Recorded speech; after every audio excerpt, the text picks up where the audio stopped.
اللہ رب العزت کے نزدیک اس دنیا کی حیثیت ایک مچھر کے پر کے برابر بھی نہیں ہے۔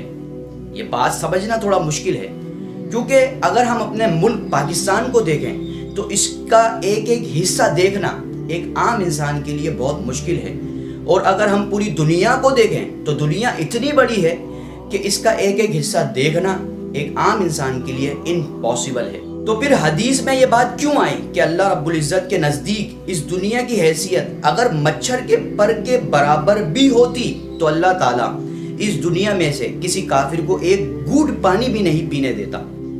جی ہاں، یہ بات سمجھنا تھوڑا مشکل ہے، لیکن میں آج اس بات کو آپ کو پروف کر کے دکھاؤں گا۔ ناسا جو کہ امریکن اسپیس کمپنی ہے، انہوں نے پچھلے دنوں ایک ایسی ویڈیو لانچ کی ہے کہ جسے دیکھ کر آپ یہ بات بآسانی سمجھ سکتے ہیں۔ آئیں اس ویڈیو کو غور سے دیکھتے ہیں۔ یہ ہے ہماری خوبصورت دنیا جس میں ہم انسان ہزاروں سالوں سے رہ رہے ہیں۔ اس وقت ہم اپنی دنیا سے 100,000 کلومیٹر اوپر اسپیس میں موجود ہیں، جہاں پر ہمارے سولر سسٹم کے بقیہ سیارے وینس، نیپچون، جوپیٹر، مارس جیسے مختلف سیارے موجود ہیں۔ ہم اپنی دنیا سے 10 بلین کلومیٹر اوپر ہیں، جہاں پر تمام کلاؤڈز بھی دیکھے جا سکتے ہیں جو کہ ہمارے سولر سسٹم کا حصہ ہیں۔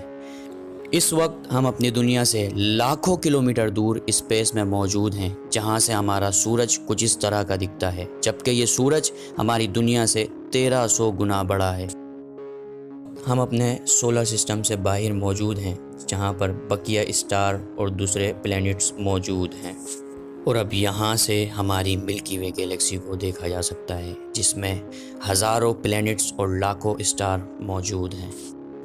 اس کے آگے ملکی وے گیلیکسی کے علاوہ اینڈرومیڈا گیلیکسی اور بقیہ گیلیکسیز موجود ہیں۔ یہ ہے ہمارا یونیورس، جس میں ہماری دنیا کی حیثیت مائنر سی بھی نہیں ہے۔ اب یاد کرو وہ روایت کہ جس میں اللہ رب العزت فرماتا ہے کہ اگر اس دنیا کی حیثیت میرے نزدیک ایک مچھر کے پر کے برابر بھی ہوتی تو میں کافر کو اس میں سے ایک گھونٹ بھی پانی نہیں پینے دیتا۔